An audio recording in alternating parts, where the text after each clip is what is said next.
What's up, guys? Today we're talking about risk management when you're yield farming concentrated liquidity pools. Risk management is very important because it helps protect your portfolio, or you could use it to increase your return by increasing risk if you're trying to grow your portfolio. But if you don't understand how to manage risk, a lot of times people take too much risk and then they end up giving back a lot of their gains to the market when the prices dump and end up exactly where they started. So if you guys don't want to do that, then be sure to stay tuned for this video. In this video, I will talk about two main types of risks that we need to worry about when it comes to crypto investing and the different strategies I personally use to manage the risk. We'll also go over how I dial up the risk to boost my returns when the timing is right. If you're new here, my name is Richard. This channel is mainly about generating a passive income from your portfolio and investing in general. So here's a quick portfolio update. My main portfolio has been doing really well here.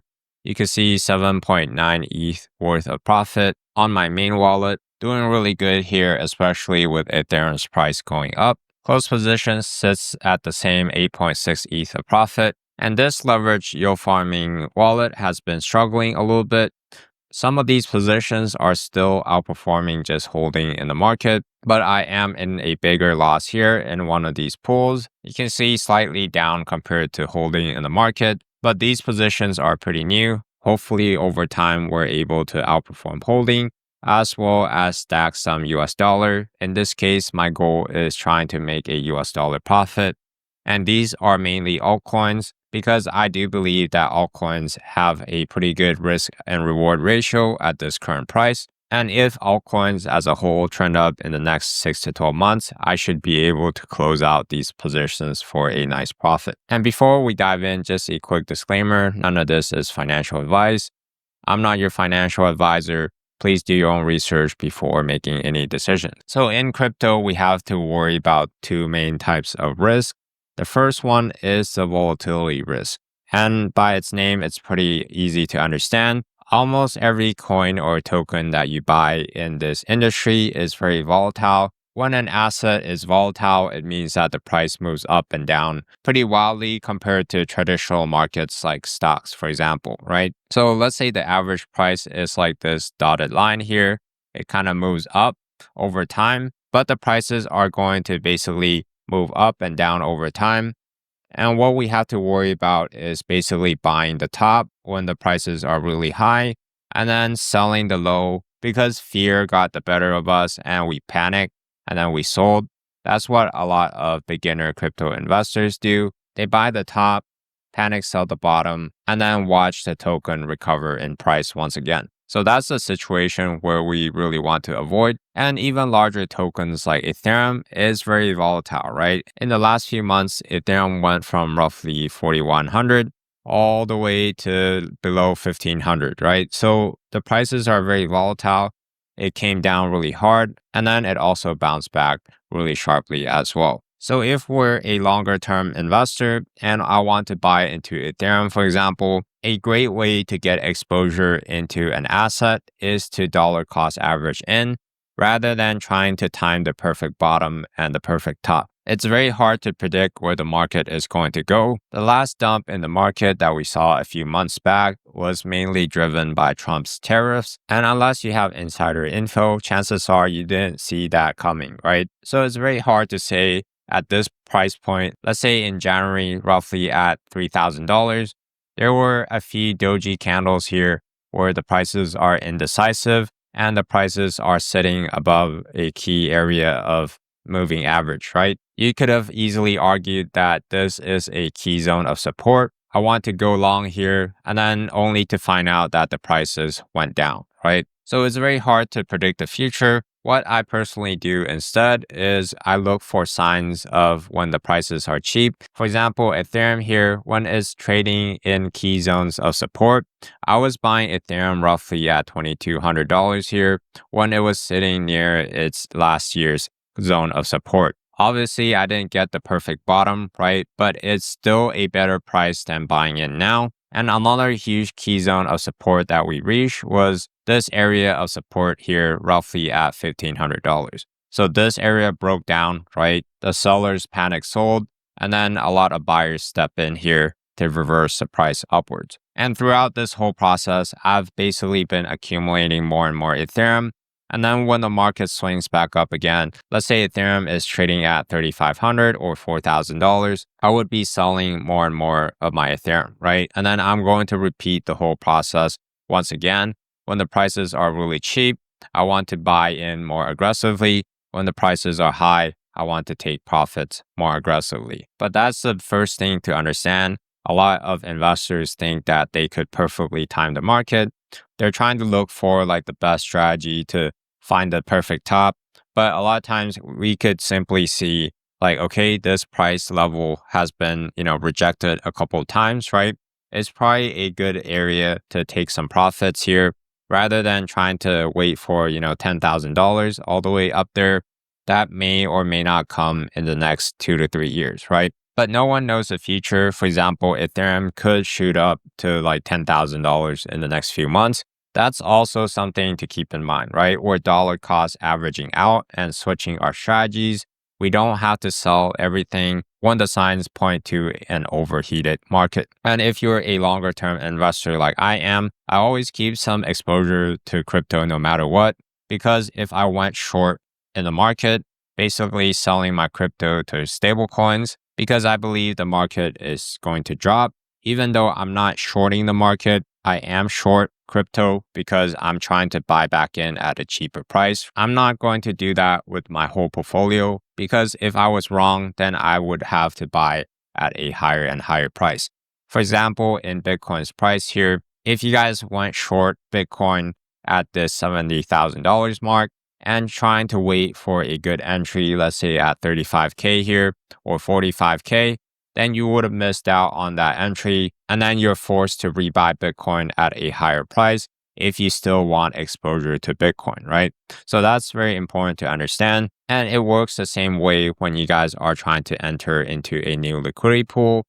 If I am yield farming Aerodrome and ETH, for example, I don't have to enter right away, right? Let's say the price is now. If I believe it's a good price, I could put all of my capital that I want to allocate into this pair right away. That's one strategy. But if you did that back here when the prices are high, then you would have suffered a bunch of losses, right? Or if you entered here at a more average price, one strategy you could use also is to allocate, let's say, half of your funds here. And then if the prices do dip further, you could allocate the other half that you wanted to get into this pool with, right? Let's say you want to have 2 ETH worth of exposure into Aerodrome and Ethereum. I could put like 1 ETH here at this first entry if the chart looks like it's going to hold as a zone of support here. But if the price retrace, I could buy in here at, let's say, 0.0002 to basically average down my entry, right? And if we take the midway point here, my entry would be roughly here near its current price if I did 2 purchases rather than entering all up here. So that's one way if you guys are worried about the volatility risk. And another way to reduce volatility risk at a portfolio level is to use more crypto to stable pools. So if we're yield farming Ethereum and USDC, for example, it's going to decrease the volatility of our portfolio because if we have this yield farming range, let's say at 1400 to 5500, so pretty wide range here, whatever's on top of this asset is going to be in Ethereum, right? And whatever's below is going to be in USDC. And let's say half of your portfolio, let's say you have a 100K portfolio, 50K is into this pool, right? So now let's say the ratio split is roughly 50-50. So 25K would be in Ethereum and another 25K would be in USDC on the downside. The reason why this reduces the volatility of your portfolio is if the prices move up, your Ethereum is getting sold to stablecoins, right? And then stablecoin is stable, it's pegged to $1, so it doesn't move. And if Ethereum does retrace in price here, your stablecoin is slowly being converted to Ethereum, but the whole process is a bit slower than if you were fully into Ethereum, right? That's why the volatility would decrease. So if you can't stomach huge drawdowns, then we want to introduce some crypto to stable pools into your portfolio. If you want to further reduce the volatility of your portfolio, you could even allocate, let's say 20 to 30% of your portfolio into only stable coins. There's a ton of different ways you could use stable coins. One of them is to yield farm stablecoin pools. For example, if I go onto Revert, I could look for USDT and USDC pool here and then filter out the best performing positions. Let's say I want to be a longer term investor. So I'm going to put position H here, 180 days, USDT and USDC, which has been around for a long time. I can tick on in range only as well. And then if I hit apply, it should pull up quite a few pools here. So you can see some of the best performing positions here is getting roughly a 8 to 10% APR on their capital.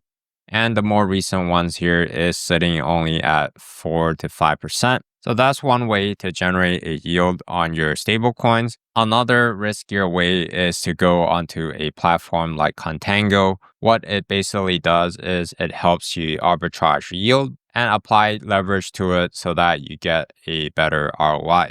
So if we look at this US dollar rates here, we could see what sorts of rates that come up. So this pool here is pulling roughly 100% return on investment. But at the same time, we have to worry about which stablecoin they're using. For example, in this case, it's on Euler Finance, and they're depositing this higher risk stablecoin that has a fixed yield, and then borrowing USDC to loop it. Loop it meaning that you use this USDC to buy this PT token, which generates a yield. And then because this PT token has a higher yield than the USDC borrow rate, you're getting a better ROI, right? A popular stablecoin I see a lot of people use is this USDE here from Ethena. So you could loop it here for more than 30% APR.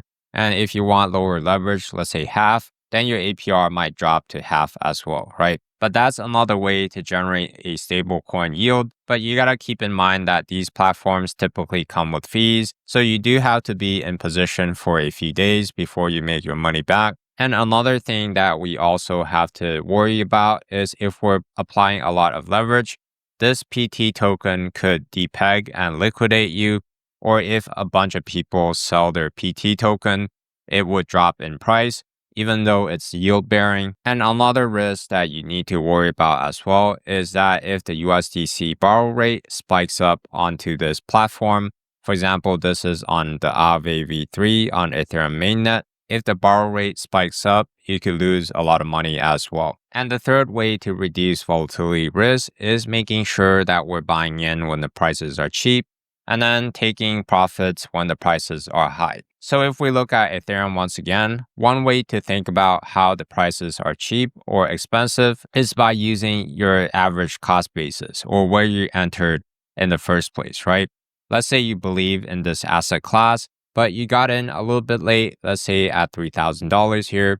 Using this green line, that's your entry. We could see that's not a great entry at all because based on the historical price action, the price hasn't been holding that area as a area of support, right? So it's not very likely that you're going to stay in profit.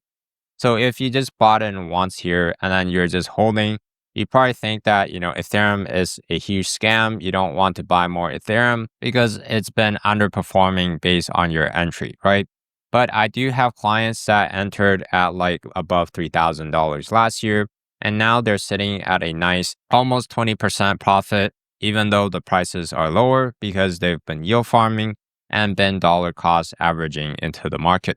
So when the prices are cheap, it typically means that it's trading below your entry if you didn't have a good entry. So then when that happens, if we do believe in the asset class, what we simply do is if we're yield farming, we have those fees, right? Or if you make a good income, you could use those fees to dollar cost average in. And especially when the prices are cheap and you do that aggressively, what it does is it drags down your entry here. And then if your cost basis becomes lower and lower, you're basically fully into profit at that point, and you could choose to sell or buy at any time. Another way to look at it is if I simply draw a horizontal line, let's say at 1700 here, if the price majority of the time stays above that zone, it means that it's probably a good zone to start buying here. right? That's another way to look at like a zone of support if there's a lot of price action on top. And then it works the same way if we're trying to take profits, right? If I draw a horizontal line, there's not a lot of price action on top and prices generally stay below that. That's typically a sign of resistance, and we want to make sure that we secure a little bit of profits when prices are trading in that zone. And lastly, the tip that has helped me the most is to think long term and stick to high time frame charts when it comes to managing volatility risk. If we look at our weekly chart here, we could clearly see that Ethereum is very volatile. So is most altcoins, right? Like Solana, the prices are very volatile. But if we're yield farming and getting like an average price, we could be setting wider ranges and making sure we're buying in when the prices are cheap. So then the day-to-day fluctuations doesn't matter as much as long as the prices go up over time, right? Which leads me to my next point. There's another type of risk that I like to talk about is the risk of loss. So if you buy an asset, let's say it's at $100, and over time it might go up to like 150 or like 200, right? But because the token is not supported by any fundamentals, or there's no strong reasons why people would speculate on that token, then a lot of times the token is just going to bleed out over time, especially if there's a lot of supply that is getting introduced to the market. So this is risk of loss here.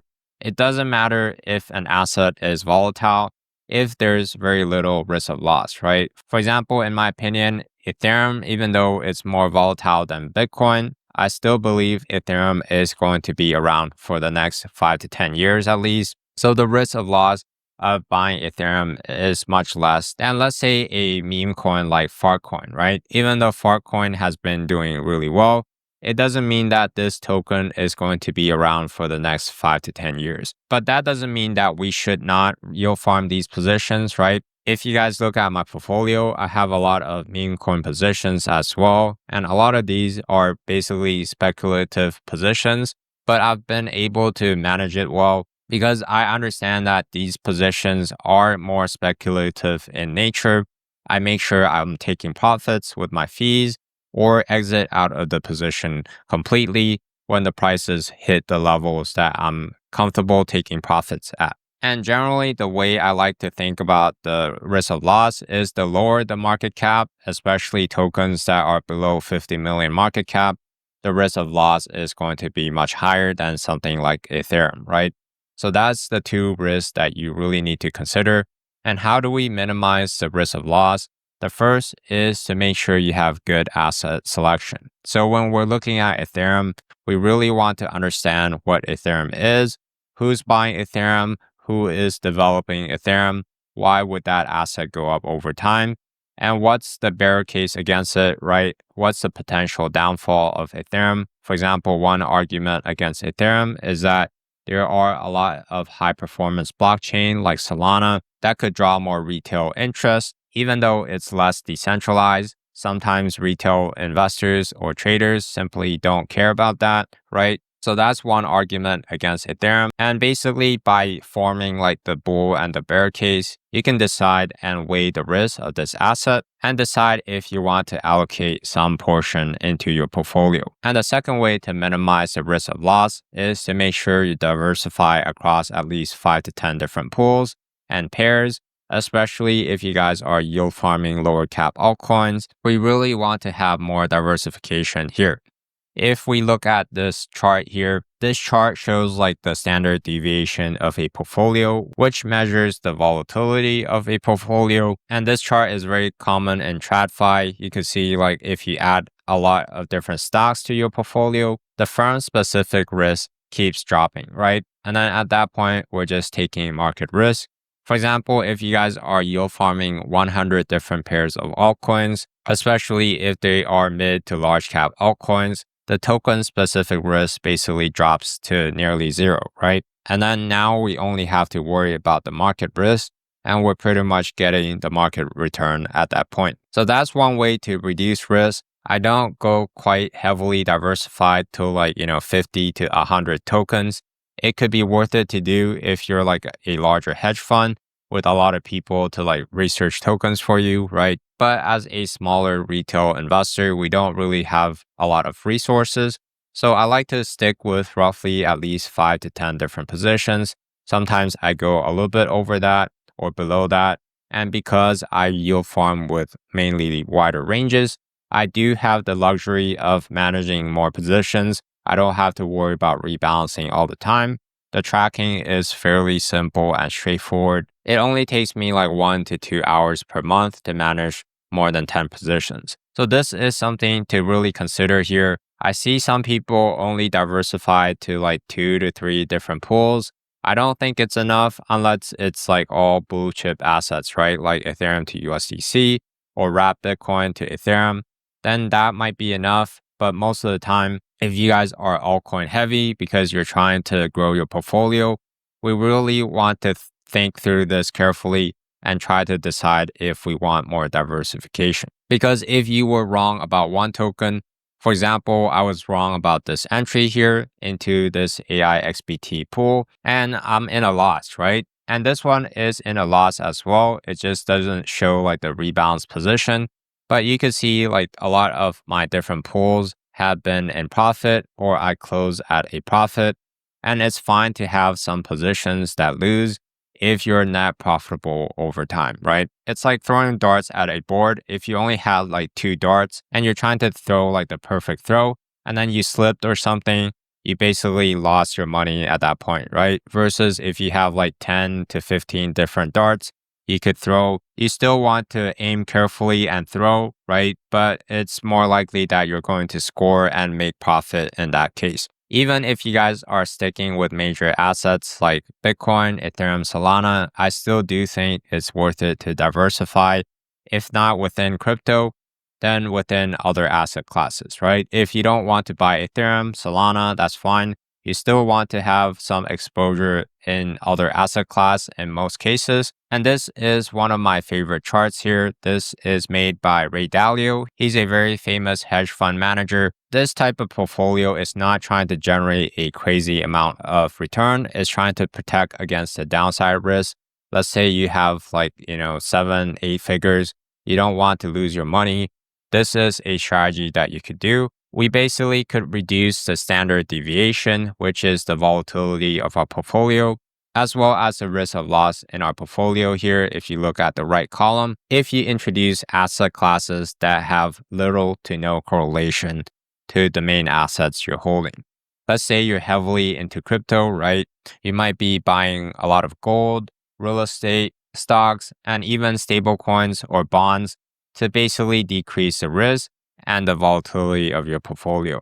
And even adding assets that have, 40% correlation to crypto, you could decrease the correlation and risk of loss by quite a good amount. And when the market is overheated, you could run more delta neutral or short positions as well. If you short Bitcoin, for example, with a little bit of your portfolio and you still hold a bunch of Bitcoin, then that short portion basically acts as like a negative correlation in your portfolio and it would decrease like the risk of loss and the volatility of your portfolio. And the last way to decrease risk of loss that I really like to use is basically harvesting my fees here. And instead of compounding most of my fees, I could take, let's say 50 to 75% of those fees to sell into Bitcoin, Ethereum, stablecoins to decrease my risk if my goal is to decrease the risk of loss. Because if I did that over time, let's say with this Bonk and ETH pool, you could see it's earning roughly 60 something percent APR